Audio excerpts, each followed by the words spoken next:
We're back with Howard Stern. Thank you. Thank you. His new book is called Howard Stern Comes Again, and Yes, it shows, the title shows that I haven't lost my juvenile nature. That, Now. while it's a serious bunch of interviews in here, we learn a lot about people, and there's a lot of wisdom in the book. I had to come up with a second-grade title, absolutely, just so people could... it actually is. It's got a lot of great things in there, and great stories from all different people. I think the way to get into this is probably to start with your scare with cancer. Yeah, this was crazy. I thought I was supposed to live forever. That was the promise my mother made to me. Yeah, she told me if I listened to her that I would live forever. Yeah. No, but I assume my parents are 96 and 91. My parents are still alive. Yeah. My mother's like the queen mother, you know? Yeah. I'm never going to get to be king until she lets me have the throne. But, Exactly. but seriously, when I had this health scare, they took a look and they did one of these body scans. And it turned out I had this thing on my cyst, and they couldn't really see what was going on. So they did another test, and they came in and they said to me, look, it's 95% chance cancer. And I'm like, no way, you know. And it really shook me. It did. And so I freaked out. And Who did you talk to? I talked to, you know, it was difficult to talk to anyone. It was almost like I didn't want to admit this to anyone. But of course, I talked to my wife, and I talked to my kids. Did you talk to Robin at all? I talked to Robin. Robin has been battling cancer, and so bravely. And in fact, you know, she has been remarkable. Robin is the woman I work with on the air, and she has been with me. Yeah, she's great. She's fantastic. She's been with me for, we think we calculated like 30 years already. It's such a long, and in radio, relationships never last. A lot of teams break up and things, and, you know, egos get in the way, but Robin has had my back every step of the way. She has been my rock. I don't have an audience in the radio studio with me, so she's my audience. And she's been the laughter in my life. You know, she makes me feel funny. She's got a great laugh. She's got a great laugh. And she's brilliant. And so when she got cancer, I was rocked. I thought, I was really in fear that I was going to lose her. She's doing great, but, you know, thank goodness. Yeah. And so when I got this, of course I spoke to her, and I don't know, but I didn't want to burden a lot of people. I couldn't tell my mother, I couldn't tell my father, of course. They're just too, you know, it just would have been too much, and what's the point? And so I went in, and they do this whole long operation with 7 robot cameras, robot arms, and they go in, and when I woke up, the guy said, it was nothing, it was a cyst. And I was like, whoa, wow, I avoided a big one. But really, when Simon & Schuster came to me about writing a book, I said, you know, maybe it's time to reflect. And maybe part of my legacy, if Fartman can have a legacy, part of my legacy would be that I would have a collection of these interviews that I've done that really represent, for me, my best work. And what I mean by that, whether it's an interview with you or Jerry Seinfeld or Gwyneth Paltrow or Donald Trump, which I feature in the book, all of these people you learn something from. You get some of the people, you too, when you read about the dedication people have to their careers and the climb, you know, we all think, and I notice this with most of my guests, we all think it's easy. You take a guy like Steve Martin and you go, oh, he's just naturally funny. And when he starts talking about what he put into his career and how he got it together and the work and the hours that he put in, and I don't really care what your business is. I don't care if you're a drummer or whatever. People don't see that climb, and they don't see the work and the effort that goes into it. And there's just words of wisdom in there, like Billy Joel said, you know, he was talking about this work ethic, and he was talking about how important it is to enjoy what you do. It's the only way. If you feel like every day you're getting up and just grinding it out, your life is just miserable. And so no matter what we do, you got to find a way to enjoy it and to have fun. And Jerry Seinfeld gave me an incredible class in how to become a stand-up comic and what the dedication is to be a stand-up comic. It's quite insane. It's quite insane. He wakes up and starts thinking of bits. He said to me that he is with his family. I know as a radio performer and a guy who talks and tries to make people laugh, that I am always thinking in the moment what would be funny and what would be good material. And I said to Jerry, I find it absolutely maddening. I find it's hard to be present and it's hard to really focus. And he said, I think about material every minute of the day. I said, even when you're with your wife and kids? He goes, absolutely. I'm always looking for material. And I said, isn't that a horrible way to live? He goes, I wouldn't want it any other way. And so I issued a warning in the book. I said, you know, Jerry loves it, and I think he's being sincere. But that's the kind of dedication it takes to being funny and to being at the top of your game. Yeah. And one, you know, and one of the things I found in writing this book, Ozzy Osbourne is a perfect example of this, and I know you do a good impression of him. And you know that you can't understand Ozzy. No, yeah, you know, of course when he's talking, you really don't. And when I started to read transcripts of what people had told me, all of a sudden I realized Ozzy is a genius. He is full of wisdom. You just don't know it. and when he was talking to me live, you can't understand him. Yeah. And then here's this guy in the book, and you read it, and you go, he's brilliant. He starts telling a story about how he went to the Betty Ford Clinic. He was a raging alcoholic and drug addict. And he said, you know, my wife suggested I go there. And the way they got him into it is they said, they're going to go and teach you to drink like a gentleman, to have just 2 or 3 drinks, not to have 20 drinks. Yeah. So he went in there and he brought a couple of bottles with him. And he went in and he met Betty Ford. And he says to this day, I think it was Betty Ford I met. And he goes, and then he starts to describe that he gets there, and he was absolutely livid that they would not allow him to drink at the Betty Ford. He asked Betty Ford where the bar was.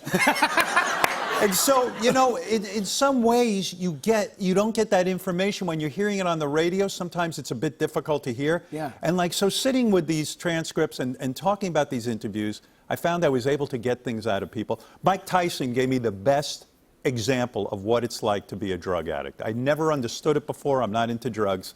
And he says to me, you know, and when Mike was talking, again, I think vocally, I just wasn't really concentrating on what he was saying. And then when I read it, he was like, drug addiction is like, have you ever gone 2 days without food? To a drug addict, that stuff is food. And when I can't get it, I need to eat or I'll die. Wow. Yeah. And he told incredible stories about Robin Williams. He actually met Robin Williams in rehab and was talking about how they both had the same dealer, and that's what that brought them together. Wow. Yeah, crazy stuff. And so this has been really joyous for me. It's a celebration of, you know, I think some of the best interviews I've done. Every musician, every actor, or some people aren't even famous. A comedian who had lied about being in the World Trade Center during 9/11. I remember that. And what it was like to live with that lie when he got busted. And he wanted to come on the show and explain to the audience everything that happened. And it was quite moving, but difficult because I had, you know, feelings about that. Of course. And a lot of the book also is about forgiveness, too. Yeah, it sure is. I've had regrets. You know, early on in my career, I was so crazy I couldn't allow anybody to shine in an interview. I felt the ratings pressure, and I felt so much pressure, and I described that Robin Williams was actually one of my great regrets. He came in, I'm such a huge fan, but I couldn't allow him to talk, and I was so caught up in being outrageous that right away I just started hammering him with questions about his nanny and that he married his nanny, and he got very insulted. And you know, as I went through psychotherapy and I started thinking about people, I could only think about Robin Williams and how it went so wrong. And I said, I woke up one morning, I said to my wife, I'm calling him, I want to apologize. Not for him to come on the show again, but just to say I was a jerk. And he committed suicide that day. And I was just like, oh, wow, I wish I could have just told him how much I appreciated him and loved him. So there's a lot of regrets in there, too. I try to put it all out there, and I hope people love it. And I hope people who maybe have a preconceived notion of who I am would read this and maybe discover something new is going on. We're at Sirius XM. I have to give them a plug, Sirius Satellite, which has been an unbelievable joy. Jimmy, I couldn't have done this on regular radio, what I was managing to do there. I have a format. Nobody bothers me. Yeah. It's the most perfect radio environment ever. So when you're in a situation where you can do whatever you want, this is what I wanted to do. Yeah. And I thank those guys for allowing me to do it. But why not give someone the opportunity who appreciates it and who works? I know how hard you work. You take a stack of papers. You take the whole week, Sunday, it's gone because you're just researching your guests and who's coming on just for your show this week. So you know everything about them, and you go, let's just go. You don't even have notes. I have notes. I talked to you for 5 minutes. Well, what's you talk weird for is an hour. I do a ton of research, and we do have notes, but I can't. I have this weird ability. I have somebody read my notes to me before I interview someone like you, and then I'm able to retain all of the information. I don't know how that works. If I read it, I can't retain it. If somebody speaks to me, it's, I guess because I'm on radio, I'm into the audio thing. Yeah. And so I do a ton of research, and I put a lot of thought into each interview. And what a rare opportunity. Where can you go today and be interviewed for an hour and a half and reach millions of people and really say what you want to say? I thought it was particularly touching with you. I truly do believe you're such a great talent. And I write this about the book. I don't know if you want me talking about it or what, but I talk about Jimmy. And Jimmy was quite distraught when you had Donald Trump on and you had that whole incident where you rubbed his head. Yeah. And I had said to Jimmy, it is absolutely absurd that anyone would lay a trip on you. I would do the same bit. Everyone was curious what was doing on that bird's nest.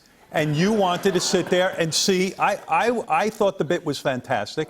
And I think people tried to blame you or say, hey, Jimmy got Donald Trump elected, this and that. It was absolutely absurd, this whole idea that you humanized him. I didn't buy into it. And I thought the bit was solid.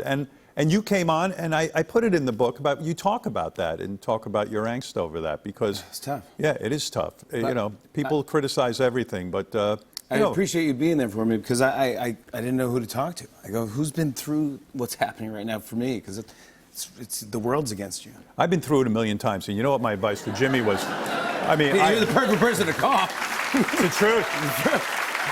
I like Perfect person to call. You know, part of what I did on the radio, and I try to describe this in the book, is to be unleashed id. I thought, how interesting. Not necessarily that my id was so interesting, but the idea that I would just blurt out what was in my brain.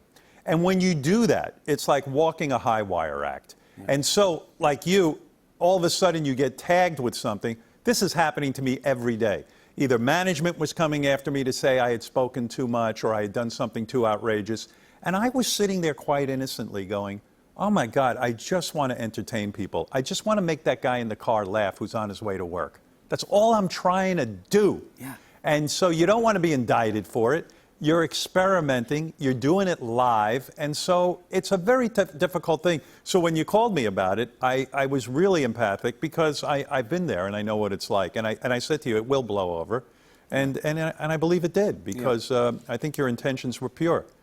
Yeah. And Marianne, how fast could you get down here? This is one of my biggest fans. You want to see how excited she is about this book? Where's Marianne? I know Marianne's here. Marianne calls my show every day. Come on. You got to see this. Where is she? Come here. Watch this. Watch it. Here we go. Quick. Okay. Come over here. You're not going to believe it. Here. Oh, you're going to cry? Yeah. You know, Jimmy, this is amazing. This is Marianne for Brooklyn. She's a super fan. And as you can see, she's crying. She's quite moved to meet me, which I love. Yeah. I don't know. It brings out the Bhagwan Sri Rajneesh in me. You know what I mean? Oh, Marianne. She's really lovely. And Marianne, my God. Yeah, right. Marianne. Marianne calls my show every day. She's a big super fan. And then she starts screaming about her excitement for the book, but I don't know if you're in any condition to do it. All I need is Howard in my life. I love you, Howard. Look at that. That's devotion. That's the best review of the book. That's the review. That's the review I was waiting for. Oh, it's going, everybody. Come back, what's the next one? Come back. Come on back, everybody. On and on and on. I said, and it's on and on and on.